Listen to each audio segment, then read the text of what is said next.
precisa fazer a transcrição, né? Deixa eu ver aqui.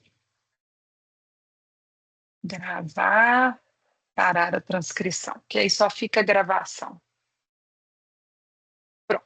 Então, bom dia para vocês. Quem está participando aqui que eu não conheço, muito prazer, eu sou a professora Renata, né? Porque a gente abriu aí para os alunos, todos que quisessem participar da simulação da Corte Interamericana de Direitos Humanos. Eu sempre acho interessante a gente entender bem como que os sistemas funcionam. E quando a gente fala do sistema interamericano, a gente está falando de uma preocupação que se tem de entender que, mesmo que o Estado formalmente possa ter ratificado e dito que deseja seguir tratados de direitos humanos de forma obrigatória, assim como no direito interno, a gente vai perceber que não adianta só a norma estar em vigor, ela precisa ser cumprida, fiscalizada, e às vezes não é só o ente privado, né, as pessoas que deixam de seguir as normas. Pode ser que muitas vezes o próprio Estado também, mesmo normas que ele tenha dito que ele vai seguir, ele descumpre. Quando a gente fala sobre, e aí falando um pouquinho sobre a discussão de proteção de direitos humanos, quem aí já fez a disciplina com o professor Ricardo Guerra já viu isso de forma mais contundente, a gente vai ter a ideia de que muito se discute de onde que vêm esses direitos, qual que seria o fundamento da proteção de direitos humanos. E muitos autores vão falar sobre teorias naturalistas, de que todo ser humano teria direito humano. Mas o que se concebe muito é a percepção hoje de que direitos são conquistados e construídos historicamente. Então, o que nós temos é uma ideia de que muitos dos direitos surgiram a partir da percepção do que o ser humano é capaz de fazer, com violação de direitos, né? Então, a gente tem todo um histórico de entendimento de valores que vão se consolidando de defesa de direitos, porque o ser humano conseguiu violar demais, já chegou a pontos como, durante a Segunda Guerra Mundial, de violações sistemáticas para se praticar genocídio, com assassinatos em massa. A gente fala muito da Segunda Guerra, que é até quando começa a se consolidar historicamente e legalmente no plano internacional a necessidade dessa proteção, porque foi na Europa. Mas agora, não sei se vocês viram, a ONU reconhecendo, junto com os países, com a maioria dos países, que a importância do genocídio na época da escravização de pessoas africanas, e entendendo sobre a importância desse reconhecimento e trazendo também um novo paradigma diante dessa proteção, né? Infelizmente tiveram países que não reconheceram, e até votaram contra isso. Os países europeus, grandes responsáveis por isso, ficaram calados, preferiram não falar nem a favor nem contra, e três países foram contra, né? Estados Unidos, Israel e Argentina, dizendo que não reconheciam. É algo que é bastante complicado, porque a gente, se pensar na própria história de perseguição do povo judaico, a gente entende que muitos judeus, inclusive, são muito defensores dessas causas de proteção de direitos pelo que viveram, entendendo muito também o que outros vivem, mas, infelizmente, muito dessas dinâmicas também têm a relação de questionamento de poder, de interesses econômicos, de interesses de imposição de uma hegemonia de uns sobre os outros, e isso é bastante complicado. Dito isso, para eu não ficar me alongando demais, porque a gente poderia ficar uma vida toda estudando essas questões, a gente vai ter, no plano jurídico, uma percepção de que não adianta ter direitos se não tivermos mecanismos de proteção desses direitos. É o que se trabalha muito quando a gente fala sobre direitos humanos, direitos fundamentais, né? A importância de se ter garantias que possam viabilizar a possibilidade de, quando esses direitos sejam violados ou estejam em vias de serem violados, que a gente tenha a possibilidade de reivindicar a proteção desses direitos. Falando sobre direitos fundamentais, a gente vai ter algumas garantias que são garantias constitucionais, como, por exemplo, a liberdade, com a garantia do habeas corpus, que é uma ação judicial que viabiliza a proteção desse direito. Eh, a ideia do mandado de segurança, que também é uma garantia para o direito líquido e certo que possa vir a ser violado. A gente tem também o habeas data, que é a garantia do acesso aos dados pessoais que cada um de nós tem registrados em bancos públicos de dados, já que o Estado não pode esconder de nós nada que ele tenha sobre nós mesmos, era uma prática muito comum na ditadura militar e que vem com a Constituição de 88 essa garantia, mas também não só essas garantias específicas, a gente tem o próprio processo judicial como uma grande garantia de proteção de direitos humanos, já que em qualquer momento, e se a gente pensar de forma abrangente, qualquer ato processual, em certa medida, protege direitos humanos, sejam direitos humanos vinculados à vida, à liberdade ou até mesmo à propriedade, quando a gente pensar sobre a impossibilidade, por exemplo, de um violar o que é do outro num contexto jurídico interno e internacional. Quando a gente fala sobre isso, o que vai acontecer com o histórico de defesa de direitos humanos e até quando pensamos sobre a história da Segunda Guerra Mundial, é que pós-Segunda Guerra vai surgir a percepção da necessidade dessa garantia não só internamente. O que se percebe é que o Estado falha na proteção desses direitos a todo momento.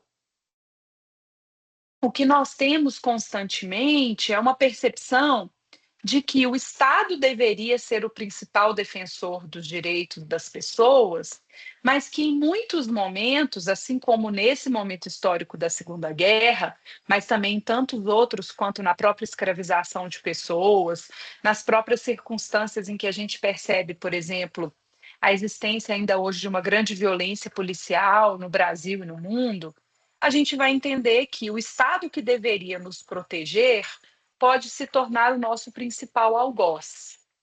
Hoje, nos sistemas internos, nós já temos possibilidade de ajuizarmos ações contra o próprio Estado quando isso aconteça, né? Então, o próprio judiciário brasileiro, ele possibilita situações em que a gente possa questionar o Estado pela sua ação direta violadora de direitos. Mas a gente sabe também que, dependendo das circunstâncias, vamos ter situações em que o Estado se torna extremamente moroso na decisão e quando as coisas demoram, né, o que tarda falha, e às vezes essa morosidade, ela também acaba parecendo até intencional para não se responsabilizar aqueles que, em nome do Estado, violem os nossos direitos. O sistema interamericano, ele vai se respaldar muito nos tratados internacionais de direitos, que vão prever direitos que o Brasil tem assumido como obrigatórios e que vão ser exigidos do Brasil, independente disso ser cumprido internamente ou não. Quando a gente fala sobre esses instrumentos, a gente tem como base a Declaração Universal dos Direitos Humanos de 48. Eu citei aí dois incisos dela, que vai dizer que todas as pessoas nascem livres e iguais em dignidade e direitos, e que todas as pessoas têm capacidade para gozar os direitos e as liberdades estabelecidas nessa declaração, sem distinção de qualquer espécie, seja de raça, cor, sexo, língua, religião, opinião pública ou qualquer outra natureza, origem nacional ou social, riqueza, nascimento ou qualquer outra condição. Quando eu cito esses dois itens para vocês da Declaração Universal, a ideia é entender que a proteção de direitos humanos, ela parte de uma percepção de proteção de dignidade para todas as pessoas. E não existe dignidade sem direitos. Da mesma forma também que essa ideia da não discriminação, já pautada no início da declaração, e que vai ser repetida tanto na nossa Constituição, quanto no Pacto San José da Costa Rica, que é o Tratado Interamericano de Proteção de Direitos Humanos, parte da ideia de universalidade.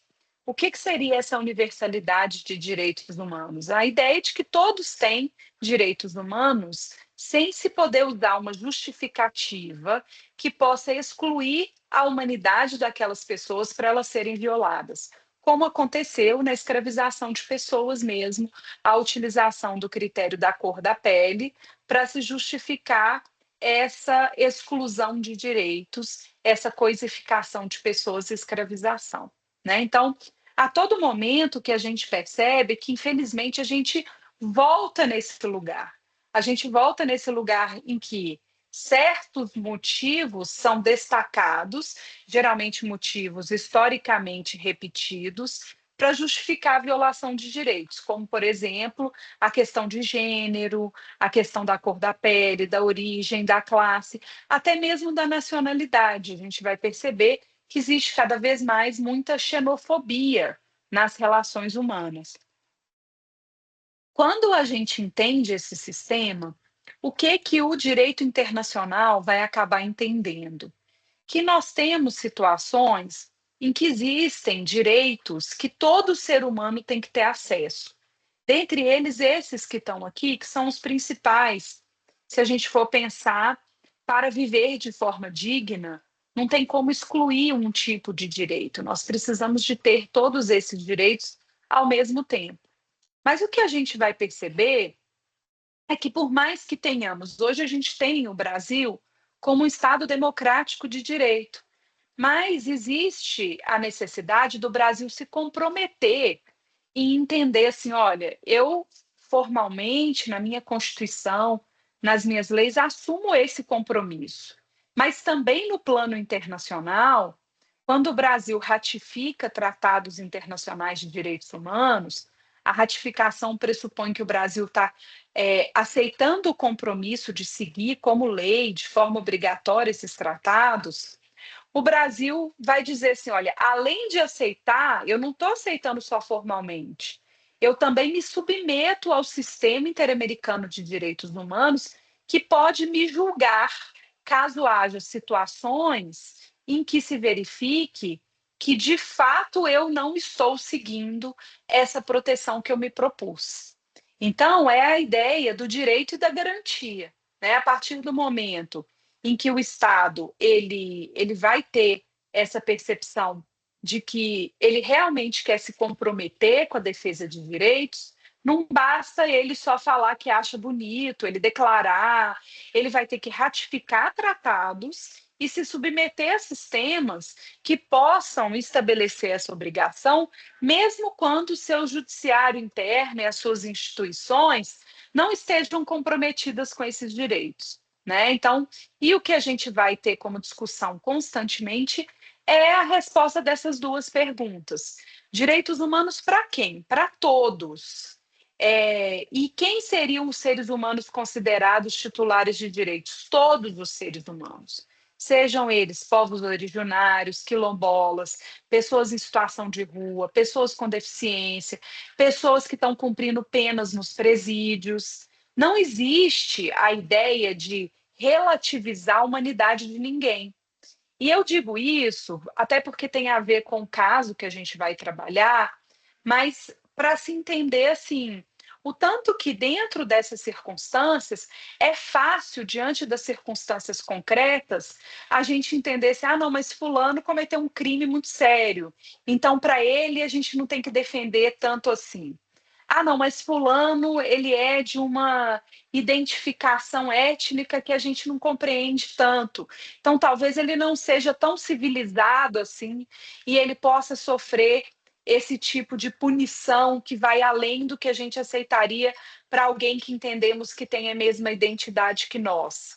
A ideia dessa generalização de proteção de direitos humanos, ela é muito importante, mas ela precisa ser aplicada, porque é muito fácil, diante das circunstâncias específicas, nós termos situações em que muitas vezes fica parecendo que a gente não teria esse mesmo comprometimento. É difícil mesmo, tá, gente?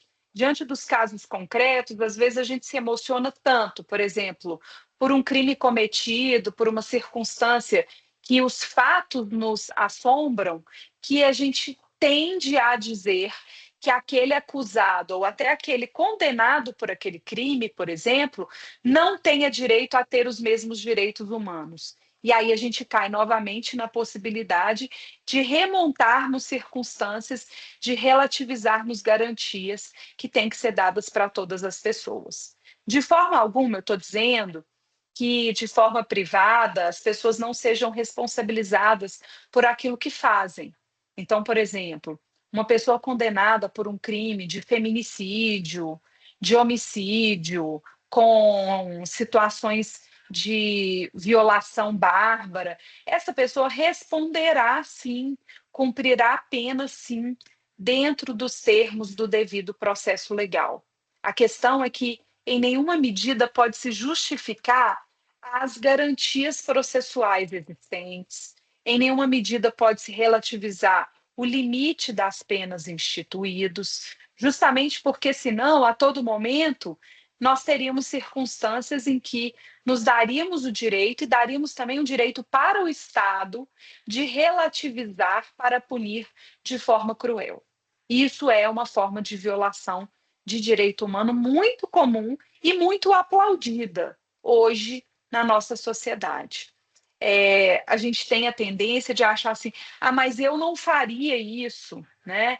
E aí ter aquela construção da ideia de quem seria a pessoa de bem, a que nunca comete crimes, e a pessoa de mal, que seria aquela pessoa perversa que cometeria esses crimes. Gente, o mal está em todos nós, assim como o bem também. A questão é ter uma ideia objetiva de devido processo legal, de defesa de direitos humanos, seja de acusados, seja de vítimas, e, ao mesmo tempo, entender quais são os limites que o Estado tem nessa relação, para não se utilizar do direito como instrumento de violação de direitos humanos.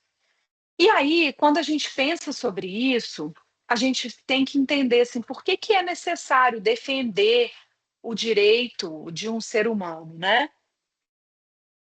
Será que a gente, nessa altura do campeonato, ainda precisa discutir com as pessoas que seres humanos têm direitos? E a verdade é que sim, porque a todo momento essa ideia da abrangência de proteção de direitos humanos nos faz perceber o tanto que, dentro das diferentes circunstâncias, a gente vai ter premissas que vão nos colocar a querer entender quase que há uma desumanização de certas pessoas, né, que estaria dentro dessas circunstâncias e dentro desses direitos uma percepção de, olha, nesse caso aqui ele é desumano. É muito comum a gente desumanizar o outro e justificar essa violação.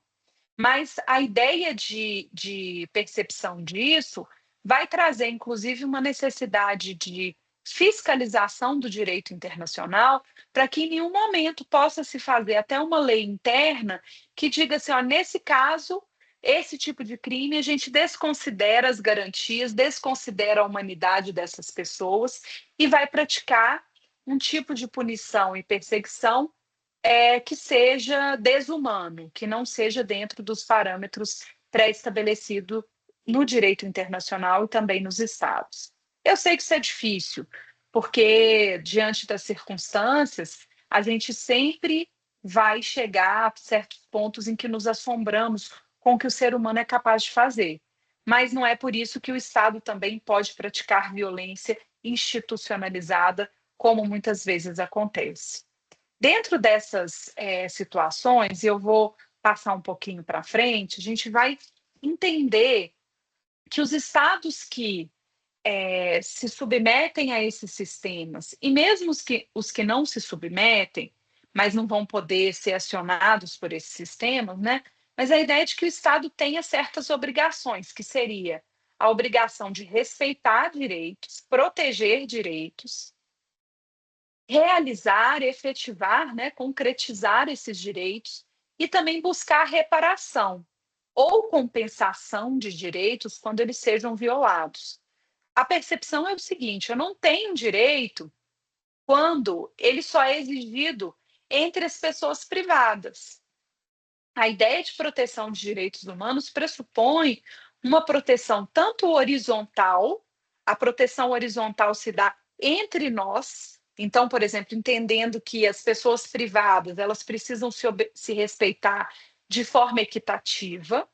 Então, para termos, por exemplo, a ideia de que somos seres respeitados, nós não podemos sofrer crimes praticados por outras pessoas físicas ou por pessoas jurídicas de direito privado. Isso precisa ser respeitado, mas ao mesmo tempo também, esses direitos também precisam ser respeitados de forma vertical. Como o Estado ele faz a gestão da administração dos nossos interesses públicos e também dessa relação dentro do território, isso não justifica o Estado usar das suas funções administrativas para violar os nossos direitos. Então, ele também tem que respeitar. Não é porque nós temos que obedecer às leis e aceitar a organização dessa questão do Estado que o Estado pode usar do seu poder para nos violar. No direito administrativo, a gente parte de uma ideia que quem foi meu aluno em teoria do Estado, a gente discute já lá desde o início, da ideia da liberdade no direito privado, de que entre as pessoas privadas nós podemos fazer tudo o que quisermos, desde que não seja ilegal, e essa ilegalidade ela vai nos limitar, justamente para entender que não podemos violar o direito das outras pessoas, e entender que no direito público, como o Estado ele já tem que administrar muito poder, ele só pode fazer estritamente aquilo que a legalidade estabeleça para ele como competência.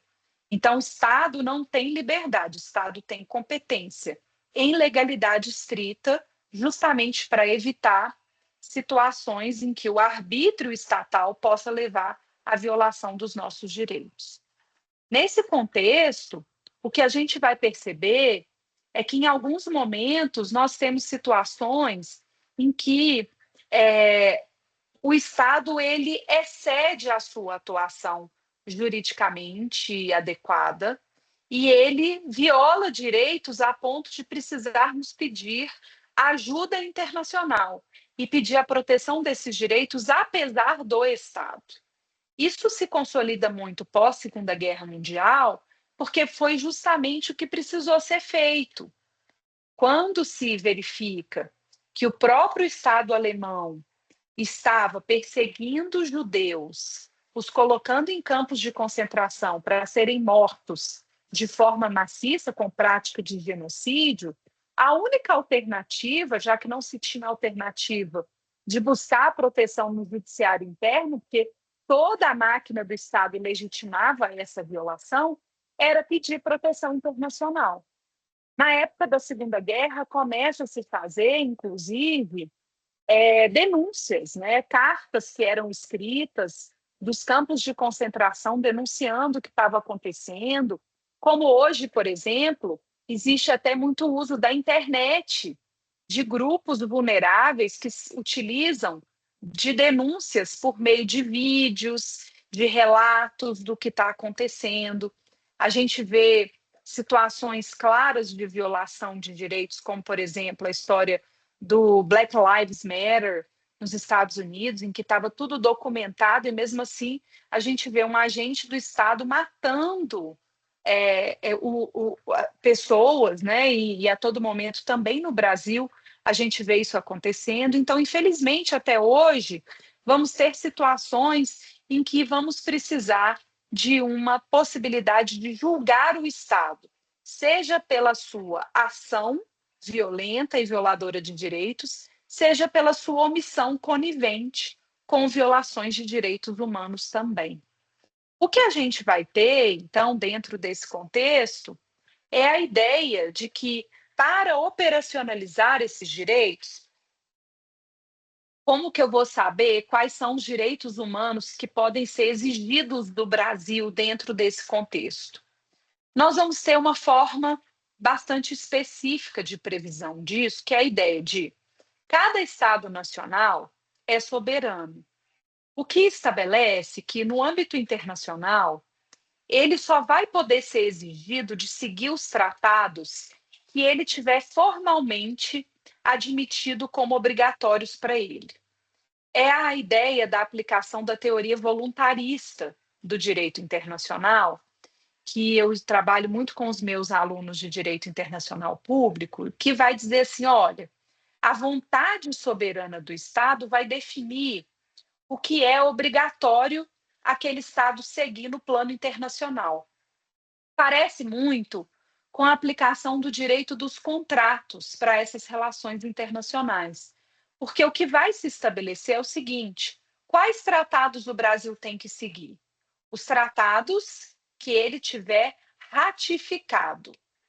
Se a gente comparar com as relações mais simples, privadas que a gente conhece, nós poderíamos, por exemplo, exigir que a Flaviane seguisse um contrato que ela não assinou?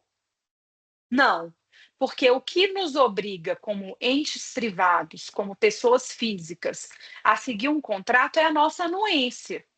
De forma alguma eu posso pedir para Gabriela, Flaviane, que são as duas que eu estou vendo aqui, eu posso pedir para elas cumprirem uma obrigação de um contrato que elas não aceitaram como obrigatório para elas.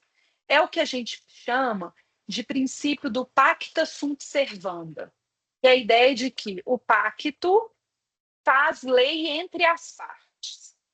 Então, quando eu tenho pessoas privadas que vão assinar um contrato, nós temos a obrigação instituída a partir dessa relação, de que assinamos o contrato, então podemos ser exigidos de seguir esse contrato. Se ninguém assinou contrato nenhum, o contrato não obriga ninguém.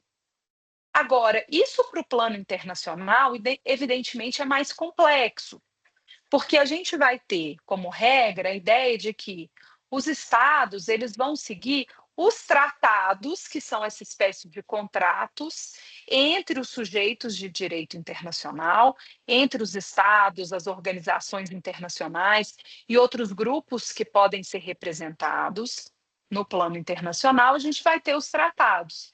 E o tratado, para ser obrigatório, ele tem que ser ratificado, que é o momento formal em que o Estado diz assim: olha, a partir desse momento eu estou assumindo o compromisso de seguir esse tratado como lei para mim, como obrigatório para mim. Diante dessa situação, qual que é o problema? Se a gente pensar assim, não sei se vocês conseguem pensar nessa possibilidade. Se somente os tratados que forem obrigatórios podem ser exigidos do Estado, e se a gente tiver um Estado que nunca ratificou um tratado de direitos humanos? Será que ele poderia ser exigido a cumprir esses direitos? Ou será que ele teria uma licença internacional para violar esses direitos, já que ele é soberano e ele não teria admitido esses tratados como obrigatórios? E aí o que vai se perceber é que, mesmo os estados mais violadores de direitos, eles têm já ratificado alguns tratados de direitos humanos, tá? Até porque essa é uma premissa básica para se estabelecer relações jurídicas internacionais, porque aí os outros estados vão dizer: olha, você não aceitou tratado nenhum, então eu não vou negociar com você, que eu não tenho a garantia que você vai seguir minimamente aquilo que é adequado no plano internacional. Mas se isso acontece, porque existem estados que ratificaram muito menos tratados do que o Brasil, por exemplo, que é um estado que sistematicamente tem se comprometido formalmente com a defesa desses direitos. Se a gente tem um estado assim, mesmo assim ele não tem a possibilidade de dizer: porque eu não ratifiquei tratados de direitos humanos, eu tenho direito de violar direitos humanos. Porque aí a gente tem a outra teoria, que é a chamada teoria objetivista de proteção de direitos humanos, que vai dizer que tem alguns dispositivos que são chamados de jus cogens, que são os dispositivos obrigatórios que têm princípios e regras que, mesmo se o Estado não tiver ratificado tratado nenhum, ele é obrigado a seguir. Como, por exemplo, a ideia de repúdio à guerra, de universalização dos direitos humanos, de não discriminação, de não perseguição. E aí, quando a gente pensa sobre esses sentidos, a gente vai ter a ideia muito clara, assim, de que, pelo menos hoje, todo o Estado que a gente sabe o nome faz parte do sistema ONU. E fazendo parte do sistema ONU, a Carta da ONU é um tratado que esses estados ratificaram e que estabelece todos esses princípios também, de universalização de direitos, de repúdio da guerra. A gente tem várias críticas, tanto pela não aplicação do que a ONU propõe, quanto também pelas reservas de poder do Conselho de Segurança da ONU. Mas, como os estados querem fazer parte, porque senão ficam fora dessa negociação internacional, hoje são 193 países que ratificaram a Carta da ONU, nós temos sim premissas objetivas de exigibilidade de direitos humanos, mesmo que eles não façam parte dos sistemas regionais de proteção, que têm uma eficiência maior, sim, mas mesmo assim a gente já tem mecanismos de exigibilidade. Muito do que a gente discute sobre isso tem um fator muito sensível, que é a interpretação da violação desses direitos. E a gente sabe que isso parte muito pelas relações de poder. A gente vai perceber isso nos diálogos atuais sobre as circunstâncias de guerra, em que tem estados que levantam a bandeira de que estão defendendo direitos fazendo guerra, perseguindo grupos, e usam das palavras direitos humanos, paz, justiça, para poder fundamentar violação, perseguição e guerra. Infelizmente, isso vai acontecer de uma forma sistematizada. Mas claramente o que se percebe cada vez mais é que o sistema, ele tem os mecanismos jurídicos de funcionamento muito adequados. O problema é que, como a gente tem no sistema internacional um sistema horizontal também, porque ninguém está acima da autoridade dos estados, o que a gente vai precisar cada vez mais é um comprometimento entre os estados de se exigir a não violação desses direitos. Que os estados possam, por exemplo, dizer: olha, você fazendo essa guerra, você praticando esse ato, eu não vou mais negociar com você. Não fecho mais tratados internacionais de comércio, eu vou me fechar para você, eu não viabilizo mais as minhas relações com você, mas o problema é que muitas vezes o que grita e o que determina essas relações são os interesses, né? Não é realmente um comprometimento com defesa de direitos. Para eu não me alongar tanto, porque eu poderia ficar aqui um ano discutindo essas questões com vocês, um ponto muito importante após 1945, com o final da Segunda Guerra, foi a criação dos sistemas regionais de proteção de direitos humanos, que é o ponto principal que a gente vai tratar aqui para pensar sobre a proteção desses direitos no sistema interamericano e no caso que a gente vai trabalhar na simulação. Depois de 1945, as diferentes percepções de defesa de direitos vieram da seguinte questão: da ideia de que existe um grande problema em defender direitos humanos de forma uniformizada. O que eu estou dizendo sobre isso?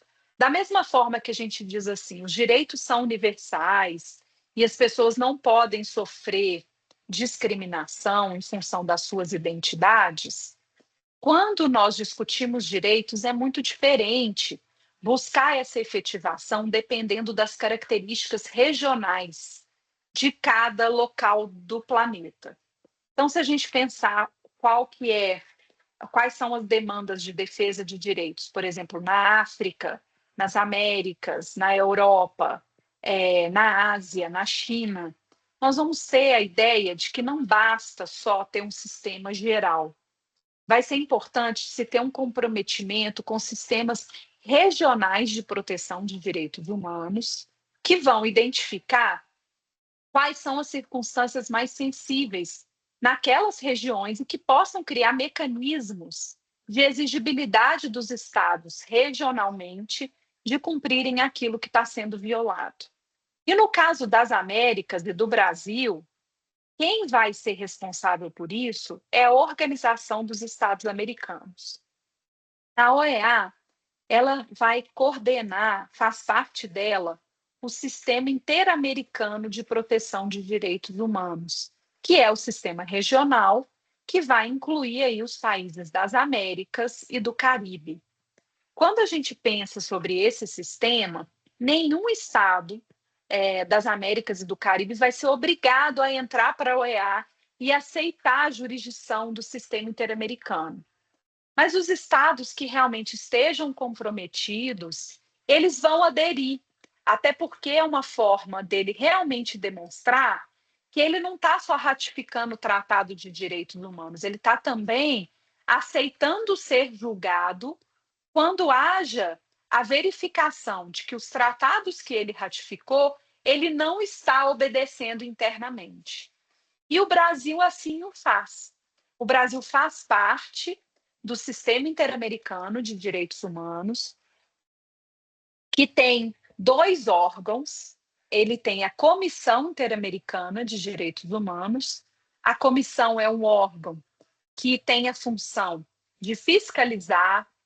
De tempos em tempos, a comissão visita os países que fazem parte desse sistema, verifica sistematicamente quais são as principais violações de direitos, faz relatórios para poder exigir do Estado melhora de defesa de direitos humanos.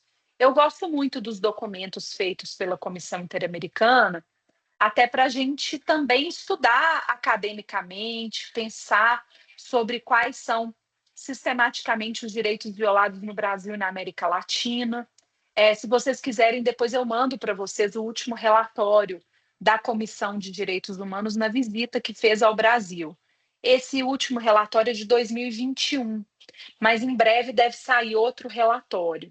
Questões sistemáticas são violação de direitos das pessoas em situação de rua, das pessoas que estão cumprindo pena nos presídios, das mulheres, e aí tem toda uma questão também das pessoas que têm classes sociais inferiores, que sofrem com questões econômicas, mas é muito interessante, porque às vezes a gente quer entender as coisas e parte de premissas genéricas sem olhar dados. E aí esses dados denunciam muito essas violações e fazem com que a gente possa ter uma crítica maior para aquilo que a gente está estudando. A comissão ela tem duas funções. Ela faz essa fiscalização e ela também vai ter a possibilidade de viabilizar a recepção de denúncias. Denúncias em que, por exemplo, quando dentro do Brasil nós não tivermos, não conseguirmos defender direitos previstos em tratados internacionais, por exemplo, no judiciário, se a gente esgota a jurisdição interna, a gente pode fazer uma petição para a comissão e pedir para essa comissão investigar. Caso a comissão entenda que há, sim, uma violação sistemática do Brasil, ela vai acionar a Corte Interamericana. A Corte é o outro órgão, que é o que a gente vai simular aqui. A Corte é o órgão que julga estados nacionais que façam parte do sistema interamericano por violação de direitos humanos. Quem que pode acionar a Corte? Outros países, e isso é difícil de acontecer, porque por mais que os outros países percebam que a violação de direitos ocorre, muitas vezes não é interessante para ele denunciar, porque ele quer manter as suas relações. Por exemplo, dificilmente a gente tem situações em que o Brasil possa ser denunciado pela Argentina, pelo Uruguai, que são países que somos parceiros economicamente, porque não é do interesse deles fazer essa denúncia, mas é possível, tá? Aí o que acontece muito por meio de peticionamento, a gente vai poder denunciar para a comissão, a comissão investiga, e caso haja, sim, indícios, a comissão aciona a corte. O sistema interamericano não permite que possamos ir direto à corte. Só pode ir à corte ou a comissão ou outros estados que façam parte do sistema, tá? O que a gente vai ter dentro desses sistemas, e aí tem vários outros sistemas, tá? Mas esses sistemas regionais têm bases legislativas de tratados. Então, a Carta da Organização dos Estados Americanos, a Carta da OEA e a Declaração Americana de Direitos e Deveres do Homem é muito importante. A Convenção Americana de Direitos Humanos, que é o Pacto San José da Costa Rica, que o Brasil ratificou em 92, também é o principal tratado que pode se pensar, mas qualquer tratado de direitos humanos ratificado pelo Brasil pode ser a base para se fazer uma denúncia para a Comissão Interamericana, que depois vai chegar à Corte. São, inclusive, esses dois tratados aqui que eu estou citando que criam esse sistema, tá? O sistema regional interamericano de direitos humanos. A Comissão Interamericana de Direitos Humanos tem sede em Washington, D.C. Ela é integrada por 7 membros independentes, que são peritos em proteção de direitos humanos. Por que eu estou dizendo que eles são independentes? Porque não é um órgão político representativo do interesse dos Estados.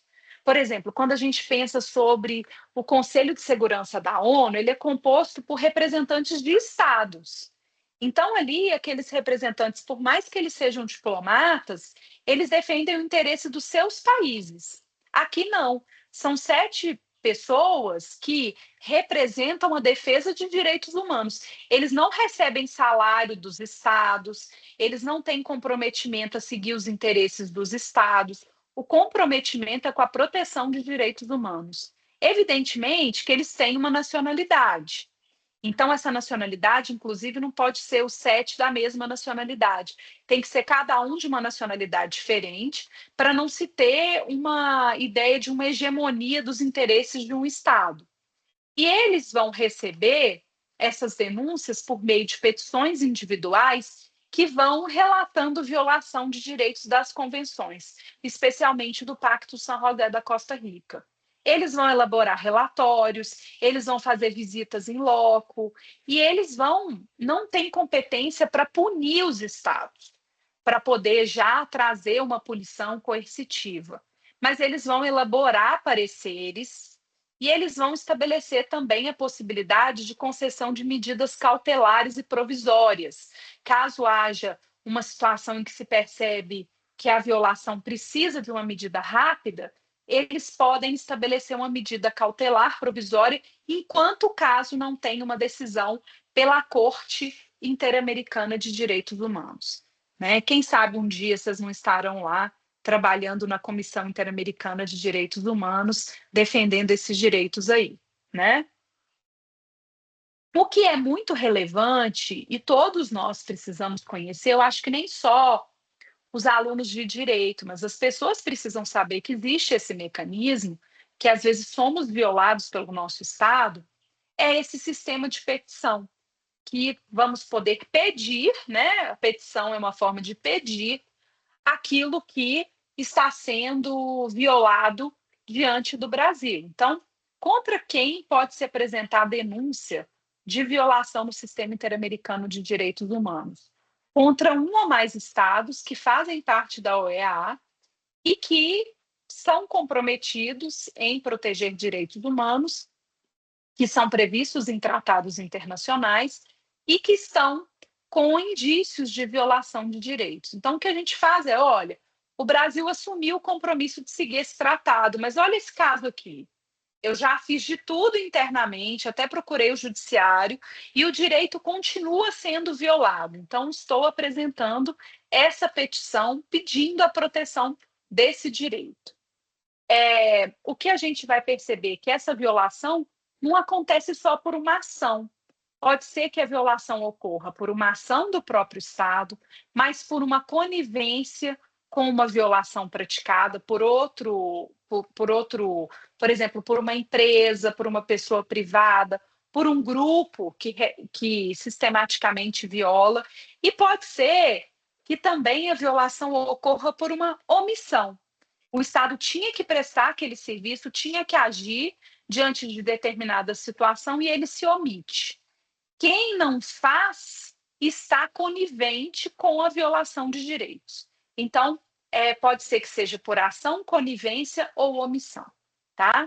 E o que a gente vai perceber é que existem alguns resultados possíveis dessa denúncia que é feita para a comissão, que vai ser entender que não existe uma competência coercitiva, a comissão falasse, olha, recebemos a petição, mas não existe uma possibilidade do Estado ser julgado pelo Estado. Pode ser também que nem precise chegar a um julgamento, pode ser que diante da denúncia já haja uma solução amistosa entre as partes e o próprio Estado brasileiro se comprometa a mudar a conduta e resolver a questão. Pode ser que haja um informe sobre o mérito daquela situação, então ele vai produzir um documento que vai ser importante para a discussão daquele direito, ou pode ser, se nada for eficiente e se perceba que é uma situação de responsabilização, que a comissão apresente o caso perante a Corte Interamericana de Direitos Humanos, solicitando um julgamento daquele Estado. E aí a corte funciona como um órgão acusador mesmo. No caso, a comissão, desculpa, funciona como órgão acusador perante a corte.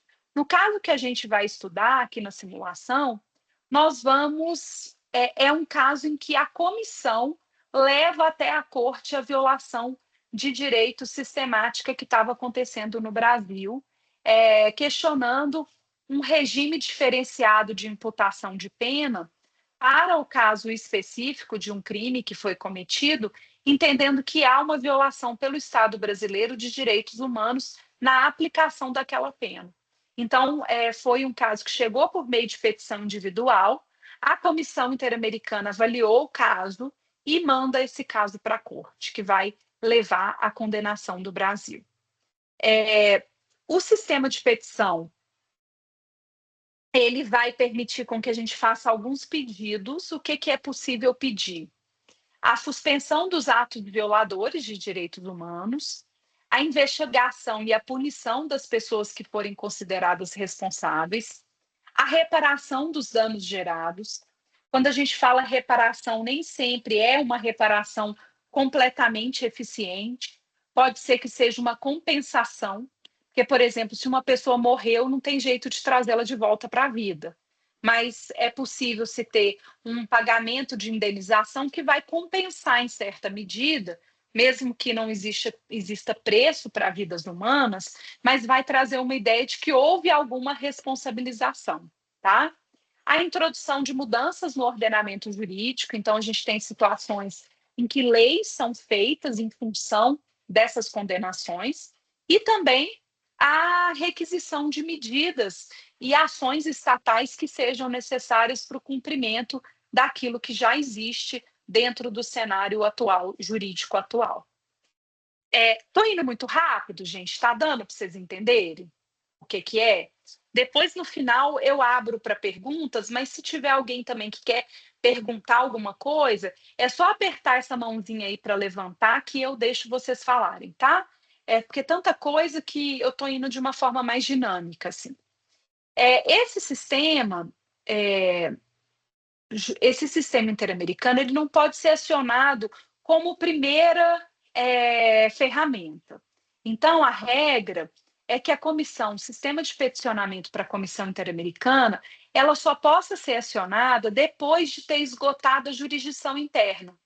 Porque não dá para a gente dizer, olha, o Brasil está omisso na defesa de direitos, se não buscamos nem o judiciário interno pedindo essa responsabilização. Porque muitas vezes o próprio judiciário vai punir o agente de Estado, vai investigar, vai resolver a questão, né? Mas caso já tenha se esgotado a jurisdição interna e não tenha resolvido, a gente pode sim fazer a petição para a Comissão Interamericana. Por isso, muitas vezes, são casos que a violação aconteceu há muito tempo, porque já demorou demais para ter uma resposta interna. Pode ser que não se tenha chegado ao final do processo, tá? E aí, por exemplo, se está sendo muito moroso, tá já, sei lá, há 15 anos, 10 anos que o caso não tem uma solução perante o judiciário brasileiro, aí é possível também se entender que a morosidade é omissão e por isso se relativizar essa ideia do esgotamento da jurisdição interna. tá? Porque se o judiciário também está sendo lento demais, isso significa que há uma falta, uma omissão que gera uma responsabilização também. O que a gente, então, ó, as exceções, tá? Para não precisar esgotar a legislação, a jurisdição interna. As leis internas não têm um devido processo para proteger os direitos que estão sendo violados. Não se permitiu que a suposta vítima tenha acesso ao direito de ação e aos recursos internos, que às vezes ele nem conseguiu reivindicar. E existe também uma demora na emissão de uma decisão final, que é esse caso que eu digo para vocês que, infelizmente, tem muitas situações em que o judiciário brasileiro se torna extremamente moroso, né? Eu não estou culpando os agentes do Estado, tá, gente? Pode ser que seja também, mas estou dizendo até pela quantidade de demandas que se tem e a falta de profissionais para poder atuar. Bom, e aí quando que essa denúncia tem que ser apresentada? Existe um prazo? Existe. Caso tenha esgotado a jurisdição e não haja mais o que fazer, existe o prazo de 6 meses posteriores à data da notificação judicial definitiva, que esgota os recursos internos, para se fazer a denúncia para a Comissão Interamericana. Então, se tiver passado 6 meses, não tem mais a possibilidade de apresentar uma denúncia para a Comissão Interamericana, tá? Mas aí eu tenho que ter tem que ter situação de que esgotou, não é exceção de ter demorado demais. Quem vai poder fazer essa denúncia? Qualquer pessoa. Não precisa ser advogado, não precisa ser a defensoria pública. É interessante porque hoje a gente tem uma atuação que às vezes a própria defensoria pública faz denúncia para o sistema interamericano quando está ali tentando perante o mecanismo interno e não consegue. Às vezes até a própria defensoria denuncia. Pode ser que seja uma organização não governamental. E pode ser que seja a própria pessoa, por meio de seu advogado ou não, que vai fazer essa denúncia, em nome próprio ou representado por terceiros, tá? Os requisitos também, eles são muito importantes de serem percebidos, porque não pode ser um caso assim, só o José das Couves foi violado numa situação como essa. Não, tem que se perceber, o fulano é a vítima, mas esse caso aqui é um caso que denuncia uma violação sistemática que acontece sempre no direito brasileiro. Por exemplo, uma situação como é o caso que a gente vai estudar, de violação de direitos de pessoas apenadas, a gente sabe que é algo sistemático no Brasil. O descumprimento dos direitos humanos mínimos nos presídios brasileiros. Então, o que a gente percebe vai ter que ter a vítima, colocando ali a definição de quem é a vítima daquela situação? Sim, porque eu preciso do caso concreto. Mas também eu tenho que demonstrar que é uma violação sistemática, que não é só um caso isolado, que são casos que se repetem em várias situações dentro do sistema brasileiro e ou do país que esteja sendo denunciado, tá? A denúncia tem que mostrar que a violação, que aconteceu uma violação da Convenção Americana ou de qualquer tratado internacional que foi ratificado pelo Brasil, e a gente tem que, pelo país, né, nesse caso pelo Brasil, e a gente tem que se certificar que o Estado só pode ser exigido de cumprir um tratado que ele ratificou. Então, se vai denunciar o Brasil, quais são os tratados de direitos humanos que o Brasil ratificou? Aí a gente tem que entender quais dispositivos foram violados pelo Brasil. Caso contrário, não teria viabilidade, tá? É, a tramitação vai acontecer o tempo todo tentando viabilizar o acordo entre as partes. A qualquer momento isso pode acontecer. Infelizmente, no caso do Brasil, é muito comum o Brasil nem responder os processos enquanto estão na comissão. Costuma tentar fazer acordo, abre prazo e o Brasil fica inerte, não faz nada. E às vezes até casos perante a corte também, tá? Mas no caso que a gente vai estudar, o Brasil se defendeu. O que a gente vai ter é que, diante desses casos que são apresentados, a gente vai ter uma tentativa de solução, e caso não haja solução possível, e se verifique que realmente é um caso de responsabilização, então a comissão vai publicar suas conclusões, recomendações, tanto no relatório anual, quanto também vai poder submeter o caso à Corte Interamericana de Direitos Humanos. Então, é como se a comissão fizesse uma petição inicial acusando o país por causa de tudo que tramitou diante dessa discussão prévia aí na Comissão Interamericana, tá? Ele não vai copiar a petição feita pela parte, mas diante das conclusões que a própria comissão toma, ela vai vai levar o caso para a Corte Interamericana. Existe um formulário, tá, para essa petição individual que a gente faça.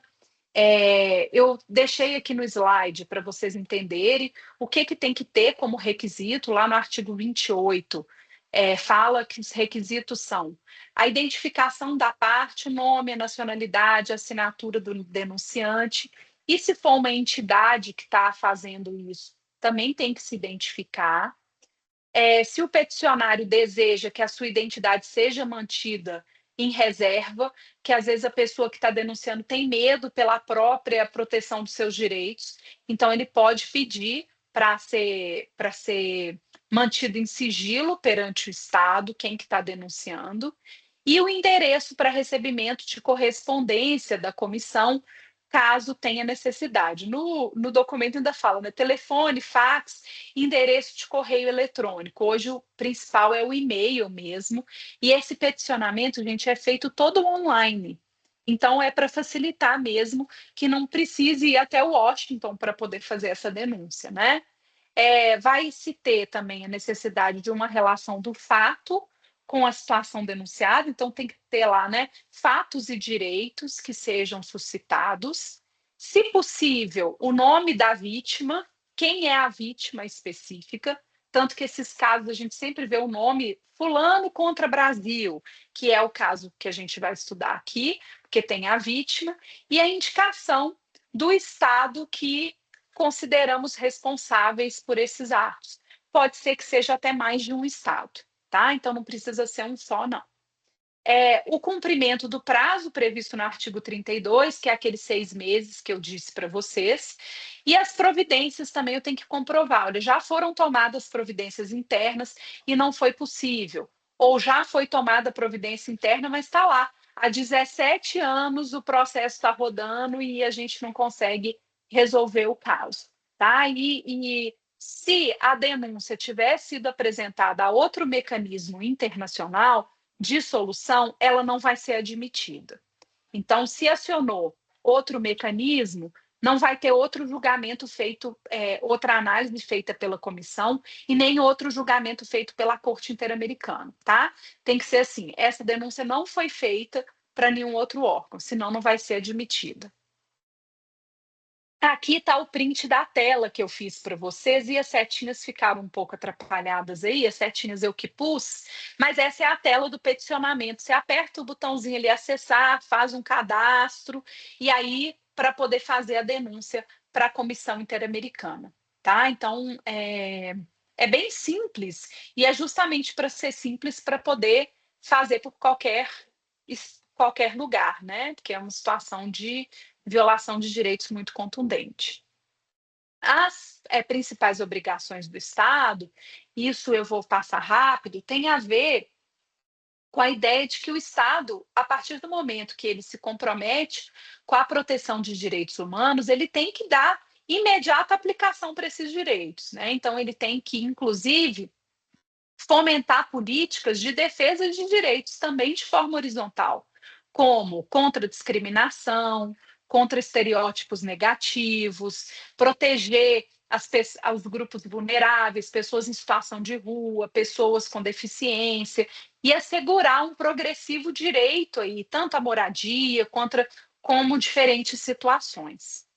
No caso, o que é o caso que a gente vai trabalhar, tá? O caso que nós vamos trabalhar, e aí eu expliquei tudo como é que funciona na comissão, porque eu acho muito importante que todo aluno de direito saiba que ele tem essa possibilidade de acionar.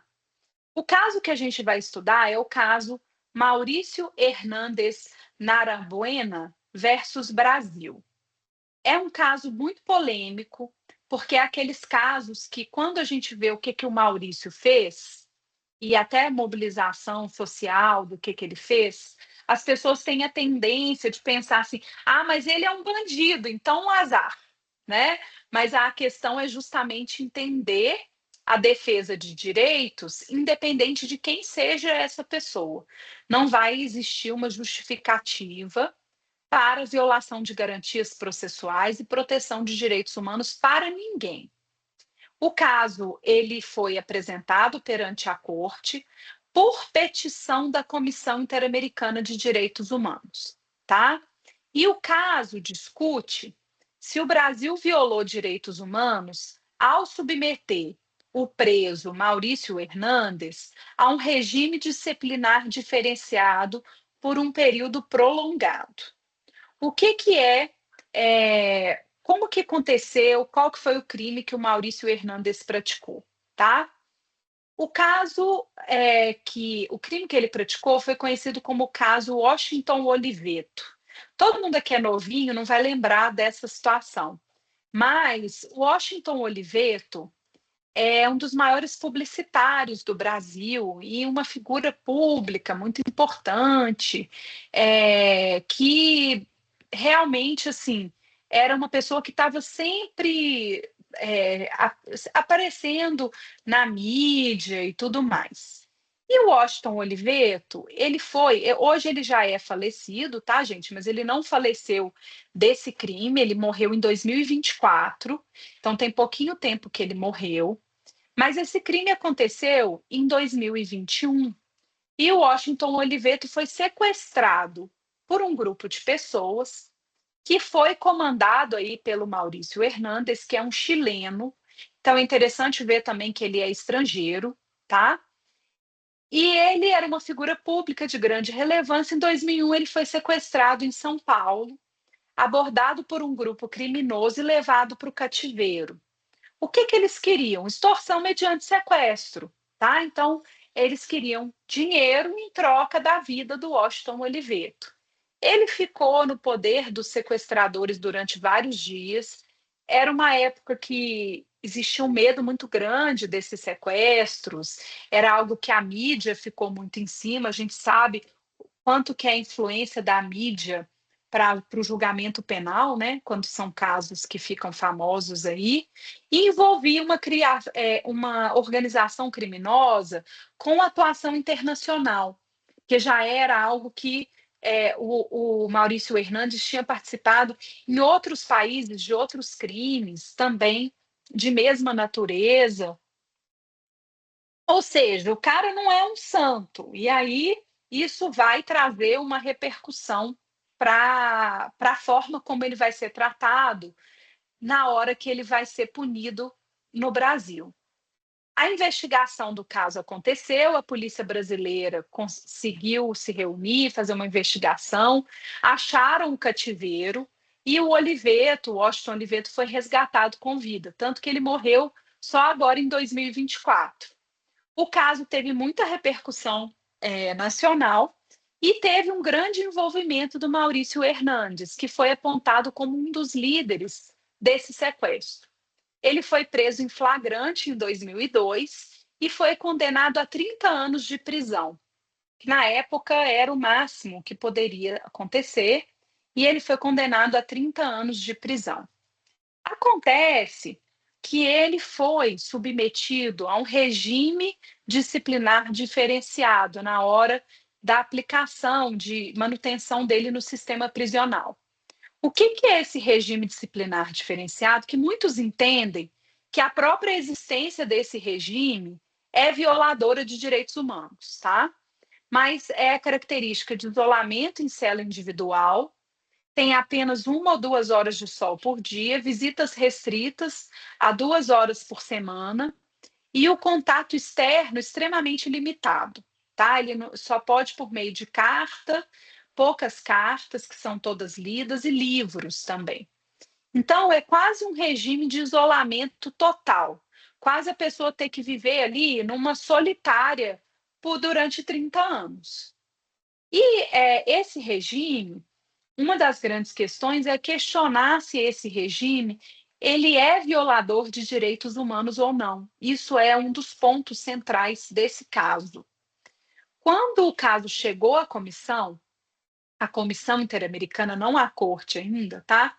O caso começou por uma petição que foi apresentada pelos familiares da vítima e por representantes legais, que, mesmo entendendo, eles não estavam discutindo se o Maurício Hernandes ele era culpado ou não. Eles estavam discutindo como a pena estava sendo cumprida, com esse total isolamento, sem convivência com ninguém, quase como ele vivendo em solitário durante esse tempo todo, tá? No documento vai aparecer a Cecília Adriana Hernandes, que é a mulher dele, a Sabrina Diniz Nepomuceno, e aí tem as pessoas que se nomeiam como representantes dele. E o caso foi levado à Comissão Interamericana por peticionários individuais, então não foi nenhum outro país, não foi o Chile que apresentou esse caso. Tá? Muitos questionaram assim, por que o Chile não interviu, já que é um chileno que estava sendo punido dessa forma.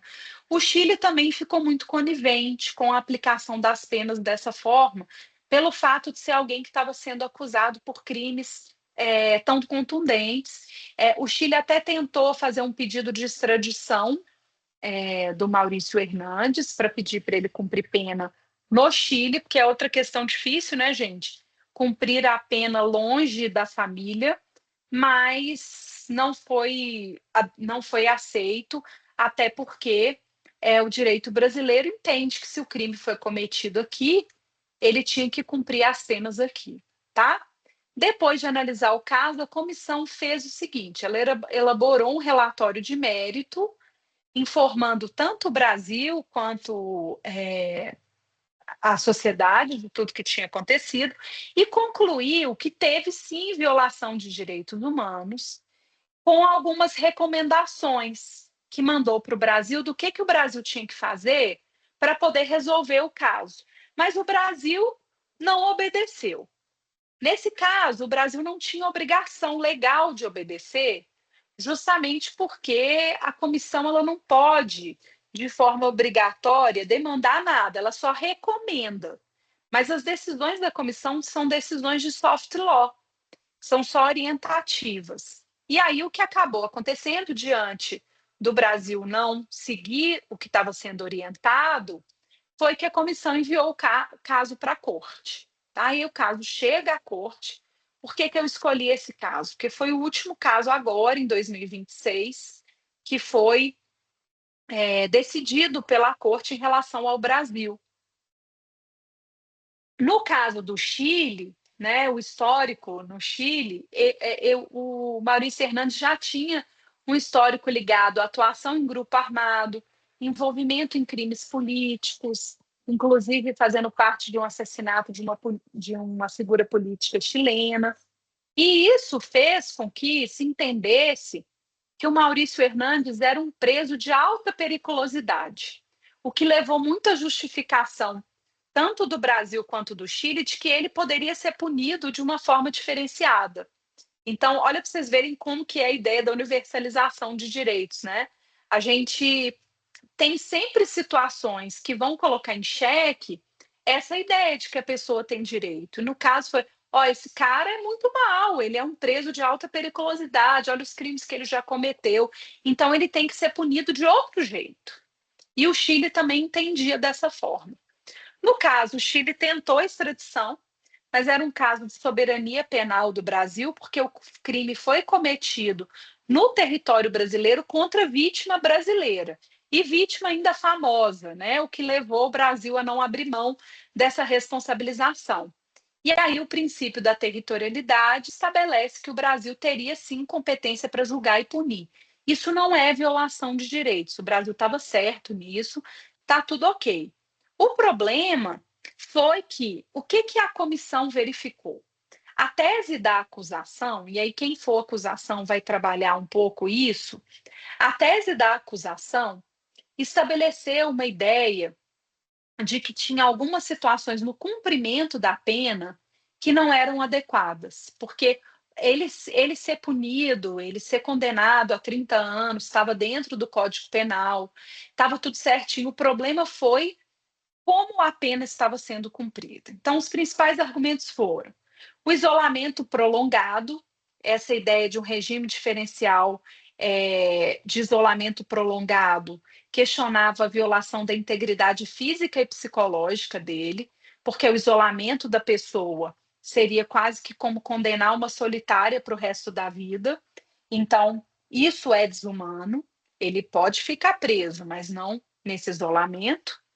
A ideia da falta de excepcionalidade, porque o Estado brasileiro não provou, não teve uma discussão se realmente era necessário ele cumprir a pena dessa forma, simplesmente fizeram a aplicação desse jeito, e o Estado brasileiro não provou que era necessário manter ele desse jeito.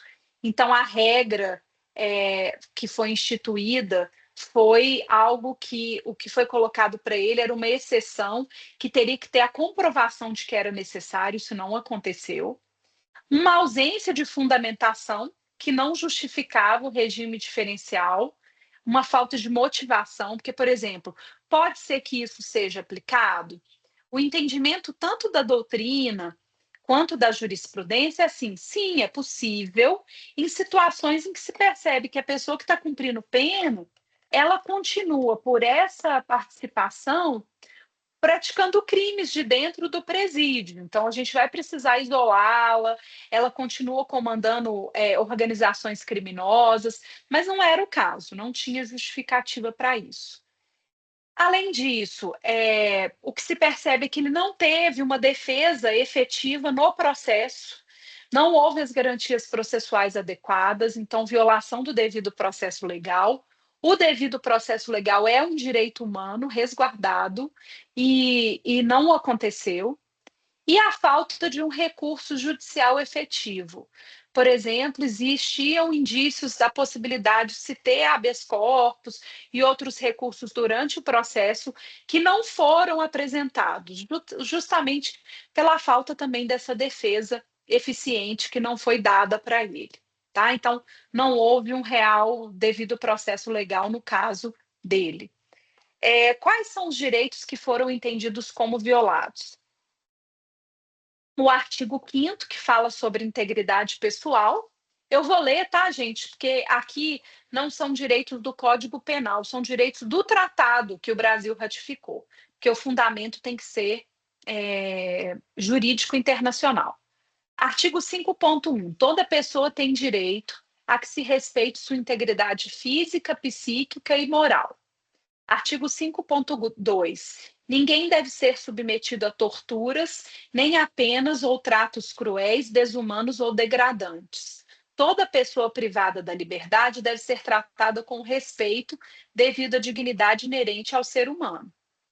Não é que ela está cumprindo pena que tem direito de torturar e de bater, nada disso. Artigo 8.1, o artigo 8º é todo sobre garantias judiciais. O 8.1 fala: toda pessoa tem direito a ser ouvida com as devidas garantias e dentro de um prazo razoável, por um juiz ou tribunal competente, independente e imparcial, estabelecido anteriormente por lei na apuração de qualquer acusação penal formulada contra ela, ou para que se determinem seus direitos e obrigações de natureza civil, trabalhista, fiscal, de qualquer outra natureza. Nessa época, inclusive, não tinha o juiz de garantias, né? Porque agora qualquer pessoa que está sendo acusada tem que ficar perante um juiz para ter avaliação se as suas garantias estão sendo resguardadas. E no caso, não tinha essa figura ainda, e esse direito foi verificado pela comissão como violado. Gente, mas tudo que a comissão diz que foi violado são indícios, tá? Porque aí vai ter o processo dentro da corte. Outra questão foi o artigo 25, de proteção judicial, que vai dizer: olha, toda pessoa tem direito a um recurso simples e rápido, ou qualquer outro meio, outro recurso efetivo, perante os juízes ou tribunais competentes, que a proteja contra atos que violem seus direitos fundamentais, reconhecidos pela Constituição, pela lei ou pela presente convenção, mesmo quando tal violação seja cometida por pessoas que atuem no exercício de suas funções oficiais. É aquela ideia, olha, o processo judicial é resguardado para todos, até quando é o próprio agente de Estado que está cometendo essas violações. E aí são as verificações dos direitos que foram violados. O Estado brasileiro se defendeu. E aí é interessante, porque a gente vai ter, na simulação, você suscitando. Quem estiver acusando vai acusar o Brasil disso. E aí eu vou até mandar os documentos para vocês, mas para a gente poder fazer a sustentação de acusação de defesa e os juízes também depois colocando o que foi decidido, tá? Pelo Estado. Depois eu mando para vocês. Acho que tem aqui mais ou menos o que eu estou pensando, tá? A tese do Estado brasileiro, os principais argumentos apresentados pelo Brasil, foi, primeiro, a proteção da segurança pública, de que o preso era considerado altamente perigoso, possuía uma liderança criminosa relevante, então existe um risco real dentro do sistema penal brasileiro de manter ele junto com os outros presos. Porque se ele tinha essa capacidade de articulação, o Estado brasileiro vai dizer que ele precisava desse regime diferenciado de aplicação de pena.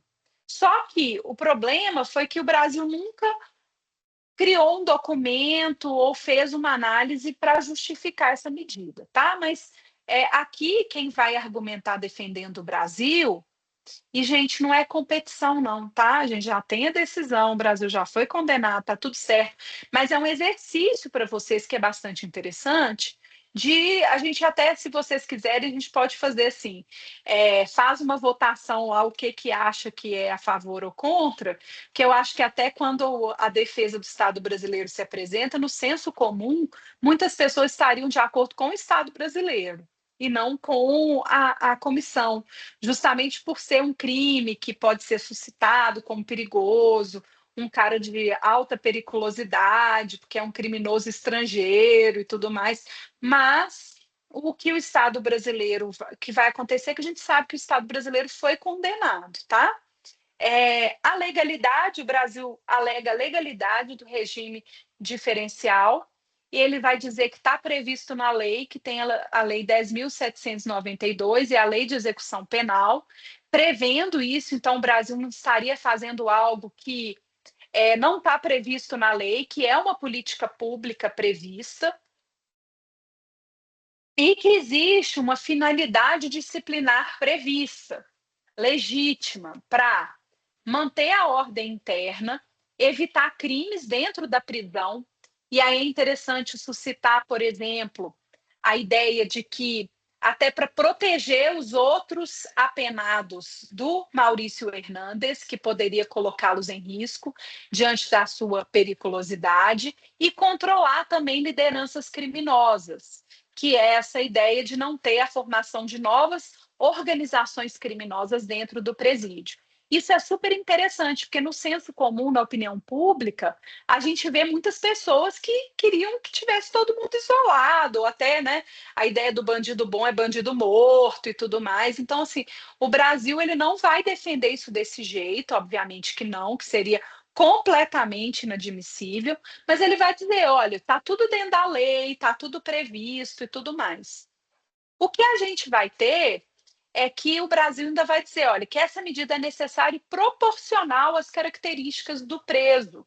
Diante do perfil dele, isso é justificado e necessário e compatível com a realidade carcerária brasileira, que tem muitas formações de organizações criminosas dentro dos presídios.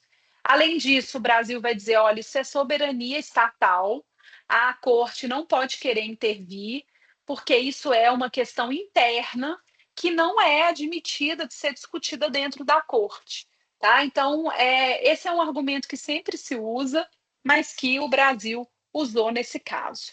O ponto central, gente, desse conflito, desse caso, é discutir até que ponto o Estado pode restringir os direitos de alguém em nome da segurança, né? Ou então, existe a possibilidade de um isolamento prolongado que é compatível com proteção de direitos humanos?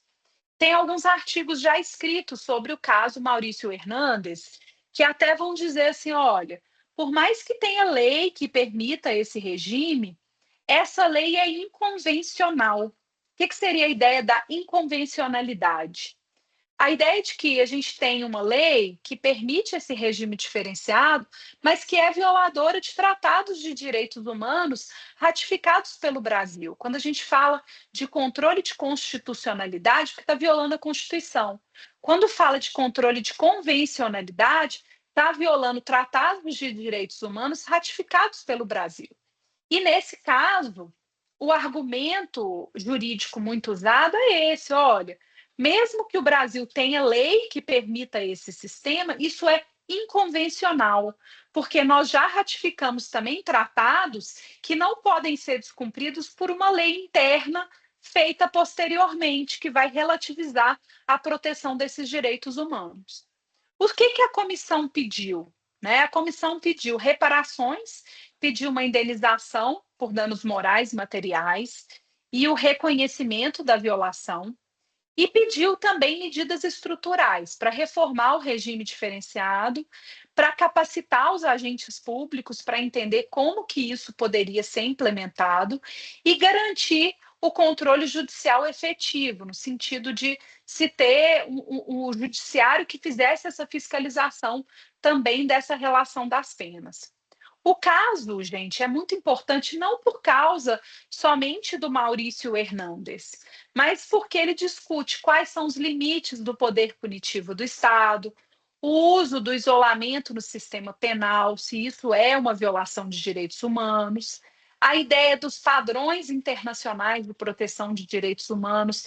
A gente tem um sistema penal no Brasil que o próprio Supremo Tribunal Federal compreende que existe uma inconstitucionalidade, um estado de coisas inconstitucional na prática.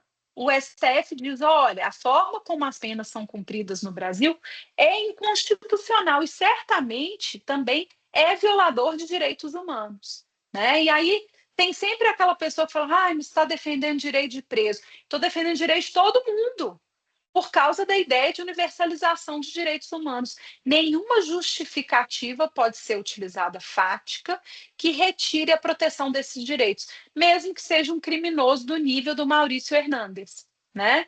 E aí a ideia também do controle judicial de medidas disciplinares. Como que vai controlar essas medidas disciplinares aplicadas no presídio? Como que isso pode acontecer? E, principalmente, o que o Estado pode fazer com quem já perdeu a liberdade? Qual que é o limite para a aplicação dessas penas? O limite, gente, é a proteção de direitos humanos. Mesmo que a gente, a liberdade é um direito humano, sim. Mas nesse caso, se há um devido processo legal e ele foi punido, ele está com a liberdade restrita, ok. Acontece que como ele vai cumprir essa pena? Então tem que ter essa filtragem, tá? O resultado que acabou acontecendo foi que a corte decidiu e o Brasil foi condenado por violação de direitos humanos. O motivo foi a aplicação do regime diferencial de 2002 a 2006. Então, ele ficou aí 4 anos isolado, sofrendo a aplicação desse regime, sem uma base adequada, legal, e sem garantias suficientes, porque aí também tem toda a discussão de que ele não teve o devido processo legal, de que ele não teve as mesmas garantias que são previstas no nosso processo interno. O que a corte aceitou? A corte vai dizer, e aí assim, eu nem sei se concordo tanto não, tá, gente? Porque a corte também, ela fica um pouco, às vezes, sem dar uma decisão tão contundente, porque ela também não pode entrar nas questões internas.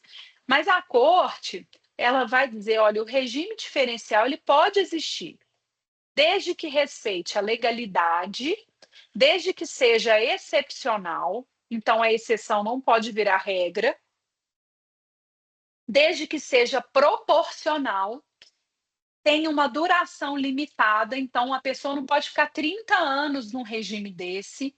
4 anos já se entendeu que foi muito, e desde que haja um controle judicial também da aplicação, porque aí vai se entender que o judiciário ele tem que fazer um controle do agente e de como isso nos presídios vai ser aplicado, para ser realmente garantista dos direitos humanos que possam ser violados por esse regime diferencial.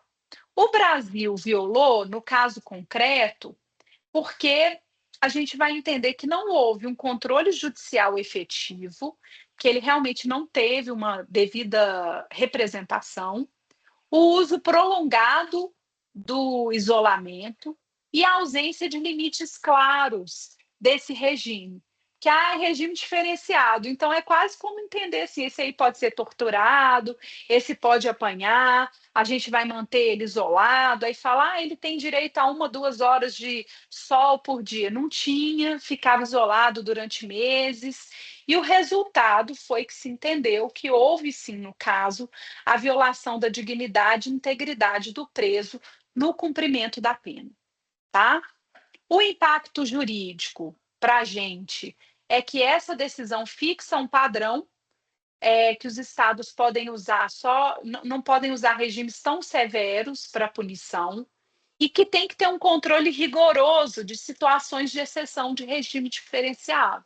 Né? Então, a corte vai dizer assim: olha, não existe um problema de validade do RDD, mas existe um problema de aplicação, porque na aplicação tem muita violação de direitos humanos que foram ratificados pelo país como obrigatórios. Então, não adianta falar, eu tenho a lei que permite e posso fazer tudo agora com esse preso. Não, tem que ter um limite. Qual que é o tempo, qual que é a viabilidade, tem que ter no processo judicial a definição de que vai ter esse regime em casos específicos e de extrema exceção que haja essa necessidade para garantir também a ordem do presídio, a segurança dos outros presos, mas isso não pode ser assim uma mera deliberalidade ou porque a opinião pública ficou em cima do caso, como foi o caso, que se aplique para ele de forma a não ser justificado esse tipo de regime. Ou seja, o que a corte decide é que a lei pode existir, que estabeleça esse regime, mas a sua aplicação tem que ser com todos os requisitos de proteção dos direitos humanos. Senão ela vai ser inconvencional, senão ela vai ser violadora dos tratados de direitos humanos ratificados pelo Brasil. A ideia é de que nem o pior criminoso perde o direito de ser tratado como pessoa, que é muito a ideia de que do que a gente trata na proteção universal dos direitos humanos. E esse caso vai nos colocar em xeque mesmo, se a gente vê como a opinião pública foi mobilizada, o que o Maurício Hernandes fez. Então, acho que é um caso interessante para a gente discutir aí na simulação da corte. O que eu vou fazer? Na semana agora, essa semana, eu fiz um grupo de WhatsApp que eu vou mandar para vocês pelo e-mail, porque vocês não estão conseguindo ler aqui a mensagem nas mensagens do chat, né? Então eu fiz esse link que eu vou convidá-los para participar pelo link. Aí todo mundo que acessar o link vai entrar para o grupo. Lá eu sei já quem pediu para ser de cada pedaço. Quem vai ser só ouvinte, gente, e quiser também ter acesso às coisas e tá aqui assistindo essa aula, não tem problema, pode participar, tá bom? Mas quem for realmente participar, a gente vai fazer uma listinha lá, porque pode ser, eu quis ser da acusação, mas agora eu estou achando interessante ser do Estado, que aí eu vou poder mobilizar mais o senso comum do que as pessoas acham que ele é um bandido, vai ser mais divertido e tudo. Então, enfim, a gente vai fazer lá a listinha de quem quer ser cada coisa. Vai ter também aqueles que querem ser juízes, que vão precisar falar, dar a decisão, administrar o funcionamento. Eu não sou nada, tá? Eu só vou ajudar vocês com os documentos técnicos. E aí, dentro dessas discussões, eu vou mandar os documentos com os resumos do que foi suscitado por cada parte, para a gente pensar em como que vai funcionar a simulação do dia lá no sábado, que a gente vai apresentar para o pessoal. Eu imaginei mais ou menos eu coloquei 1h30 de simulação, eu sei que está previsto 4 horas lá, mas é porque sempre vai dar mais tempo, até todo mundo chegar, a gente organizar tudo. Eu vou explicar para a plateia um pouco como é que funciona o sistema. Aí a gente vai ter uma abertura. A abertura vai ser do caso, então o pessoal que vai ser os juízes, e aí a gente divide, tá? Porque são 5 juízes na corte. Então é fácil de dividir. E se precisar de mais, como é uma simulação, não precisa ser certinho, vai relatar o caso, falar o que, que cada lado está falando, e aí a gente vai ter as sustentações iniciais.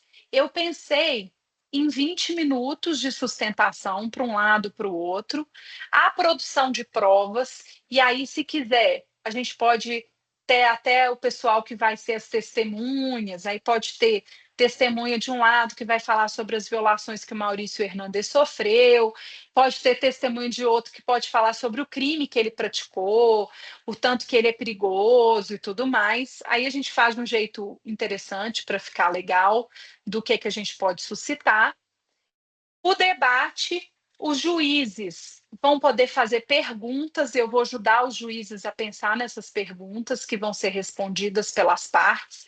Nada vai ser surpresa, tá, gente? Mas a gente. Os juízes vão perguntar para a comissão tal coisa que está acusando, para o Estado tal coisa, porque aí também a gente estabelece as possíveis respostas e as alegações finais. E depois vai ter a deliberação e a sentença.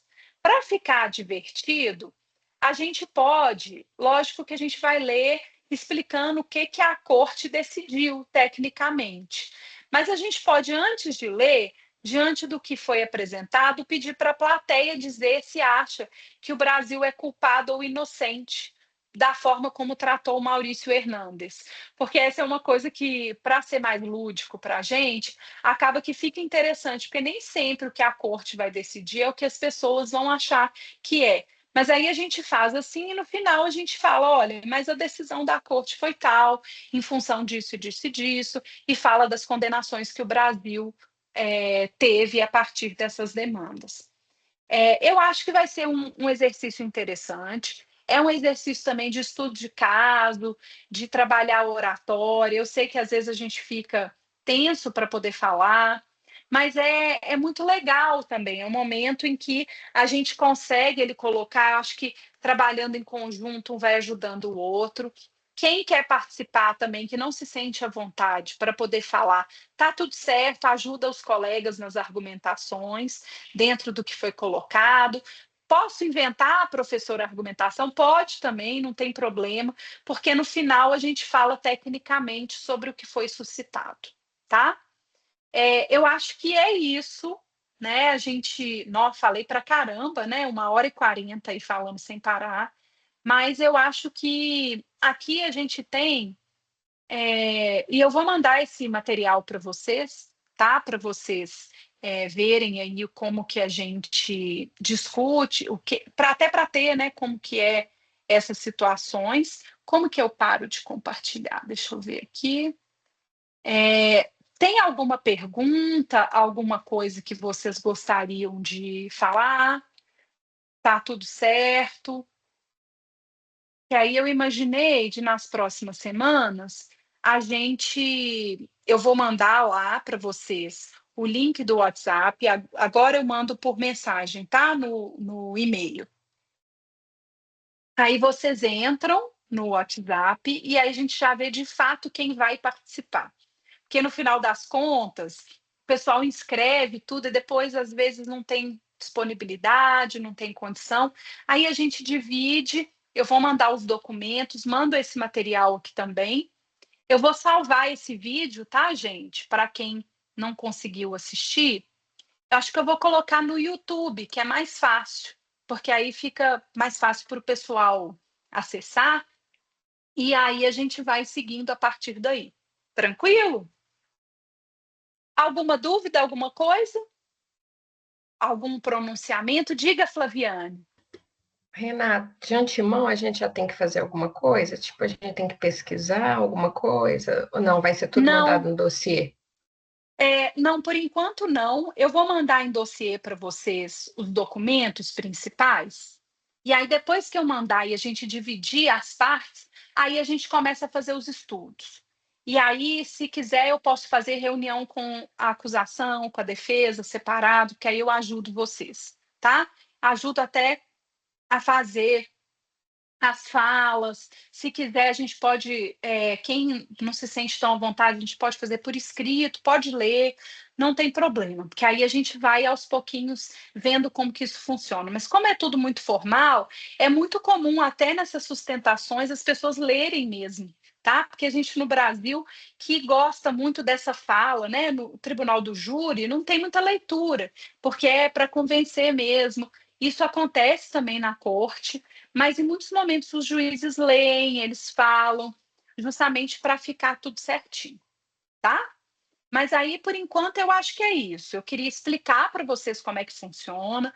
É um sistema que, mesmo vocês passando pela disciplina de direitos humanos e fundamentais, às vezes a gente não vê certinho como é que ele é, e é muito importante na defesa de direitos do Brasil hoje. Aí eu vou mandar para vocês lá por e-mail o link do WhatsApp, e aí a gente começa a fazer essas divisões. Pode ser assim? Então, ótimo, porque aí também, se ficar todo mundo quer ser uma coisa só, a gente pega e faz um direcionamento. Perfeito. Obrigada aí. A Yasmin já deu até o joinha também. Obrigada, viu? Eu que agradeço. Então, acho que é isso. Vou parar por aqui, vou deixar vocês descansarem também no fim de semana aí, né? Eu vou parar a gravação, vou fazer o download da gravação, colocar no YouTube. Aí eu já mando o e-mail para vocês com o link do YouTube para quem precisar de assistir, porque teve gente que não pôde participar hoje aqui. E o link para a gente poder todo mundo entrar e começar a participar, e eu passo a mandar os documentos, tudo certinho. Mas eu vou mandar os documentos só na segunda-feira, tá? Porque eu tenho uma outra reunião daqui a pouquinho, o meu sábado de manhã está agitado, e aí a gente parte disso aí, tá bom? Então, ótimo. Vou parar a gravação aqui e agradeço.